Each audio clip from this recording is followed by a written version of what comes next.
Good morning, I'm Dr. Bhatti from Darling Bud's DHX Hair Transplant Clinic. And today I want to address a question which I often hear from patients saying, patients who've already had a hair transplant done one time before and are considering a second. Doctor, why can't the second procedure never quite match the first one? And this, to a great extent, is a reality. In other words, hair transplant in virgin skin is the ideal scenario. But additional procedures sometimes do become necessary. Firstly, when baldness continues to progress.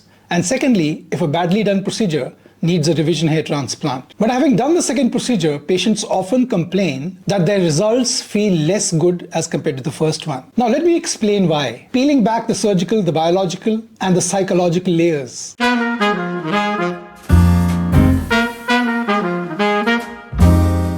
First, let's consider the cherry-picking effect of the first procedure. In the first procedure, you have an untouched canvas and a full, fresh reservoir of quality grafts in your donor area. And when you perform the first procedure, by default, you tend to pick out the best of the lot. The ones which are thick, the ones that are multi-hair grafts, the ones with the best vascular support, ideal donor location, and with minimal amount of transection or wastage. So the first session uses up most of the prime follicles. And when a second procedure is done, you are left selecting from an exhausted pool, a pool that has previously been depleted. The quality, the abundance of remaining donor hair tend to be lower. And over time, you may simply run out of grafts of the same caliber. And secondly, scarring and healing in the previously operated area degrades the environment, the milieu interior. Once you've transplanted, both the recipient area and the donor zone undergo wound healing, undergo fibrosis, undergo microvasculature remodeling,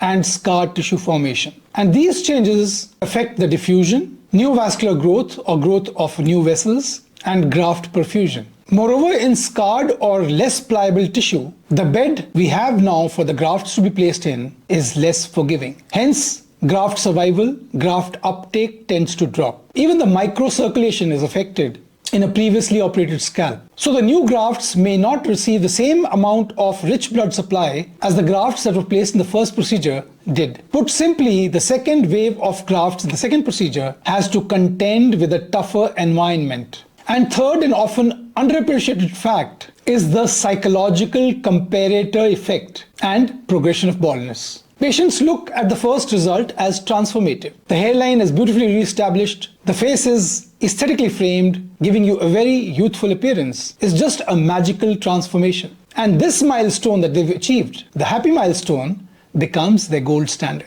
And when the second procedure happens, most often addressing the mid-scalp and the vertex or crown areas, the patient subconsciously compares it to that gold standard which he achieved in the first procedure and sometimes is disappointed.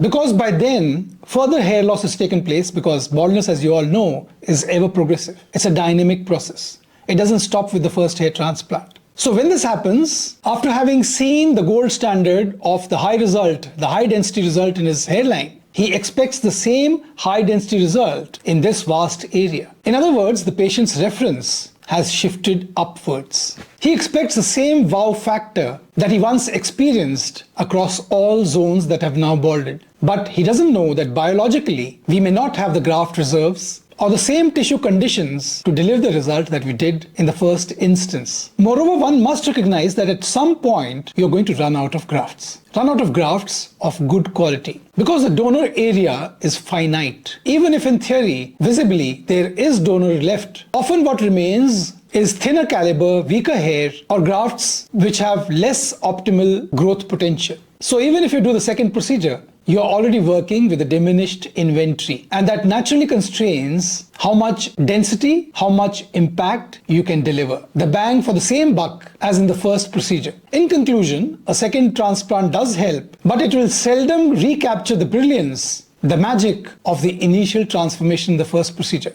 And when you come in for a revision procedure following a bad hair transplant done elsewhere, matters are often far worse than you expect.